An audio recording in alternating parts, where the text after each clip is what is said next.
against Manchester City in their Premier League game. They're now into the second half, Rita. Thank you, Carthy. And that's it from us. Now on BBC One, the news where you are. Bye-bye.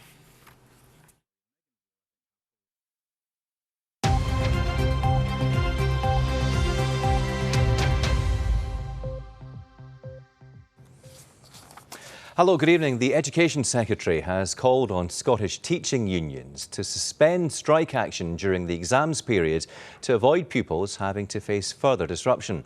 The EIS said it kept industrial action plans under constant review. Here's our political correspondent, Andrew Kerr. It's the last day of the EIS's 16 rolling days of strike action tomorrow, with teachers in Inverclyde and Shetland out in protest. They're increasingly frustrated. The Scottish Government's offering a 5% increase, they're wanting 10%.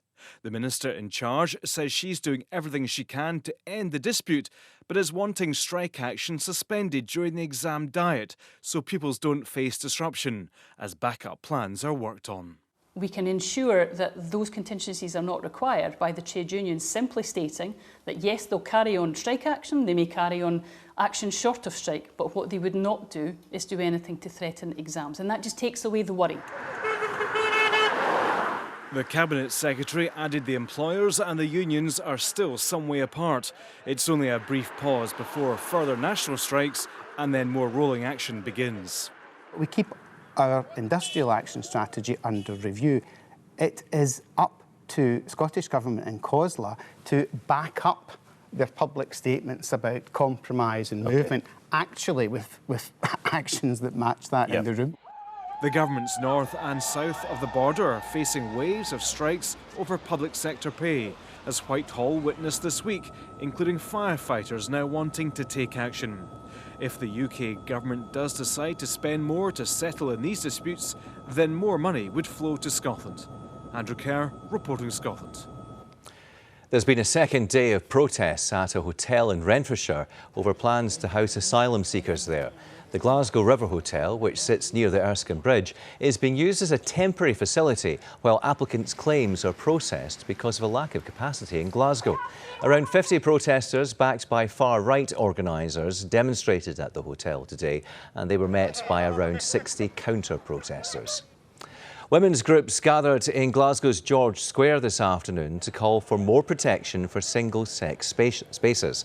A counter-demonstration took place across the square where trans rights activists sang songs and called for greater acceptance.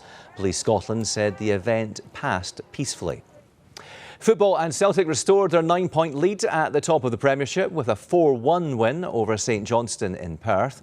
An own goal by Saints' Andrew Considine was followed by a Kyogo Furuhashi effort before Aaron Moy scored the goal of the game. David Turnbull added a late fourth after Considine was sent off. In rugby, Scotland coach Gregor Townsend's team made the perfect start to their Six Nations campaign yesterday, and our sports news correspondent Chris McLaughlin has been assessing the significance of the victory.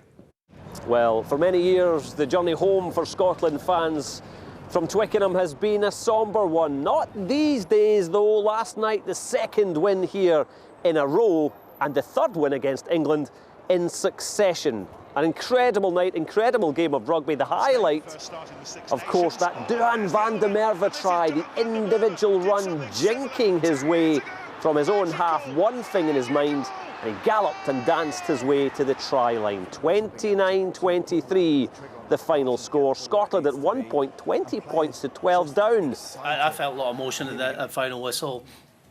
I don't know whether it was because of the noise or the occasion.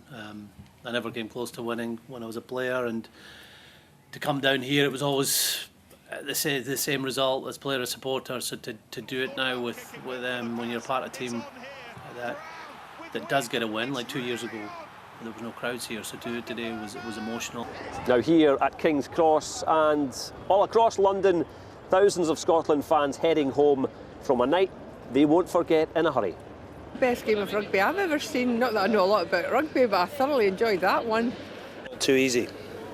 Far too easy. We need a challenge next time, please. Yeah, a few sore heads amongst the Scotland fans, perhaps a few sore heads to come. What does it mean in terms of the Championship? It's just the first game, of course. Psychologically, a huge boost for Scotland. Next up, it's Wales at Murrayfield at the weekend. Chris McLaughlin reporting Scotland in London. Now Callum has the weather forecast. Hello there, good evening folks. Well, it was a dry, settled day with high pressure today with some hazy sunshine, although we did see dense areas of high cloud move down from northwestern areas southeastwards across the country as the day wore on. High pressure slipping to the south early this week, leading to some cloudy conditions with southwesterly winds, a little bit of dampness at times, but a lot of dry weather, and then more unsettled windy conditions developing around about the middle of the week. So out there tonight, we'll see some clear spells develop across some southern and eastern areas where it'll turn rather chilly, some pockets of frost, but milder in the west with lots of cloud around, some spits and spots of light rain and drizzle, and still some strong winds in the far northwest. Into tomorrow then, we'll maintain this cloudy southwesterly airflow, spits and spots of rain and drizzle in the wind, most prevalent near the west coast, but best of the brighter breaks tomorrow will be in the east and northeast and mild wherever you are. Anyway, that's it from me, and that's you up to date on the weather front. And that's all for now. I'll have more on the BBC Scotland channel at 7 o'clock and back here on BBC One after the 10 o'clock news. Until then, enjoy the rest of your evening. Bye-bye.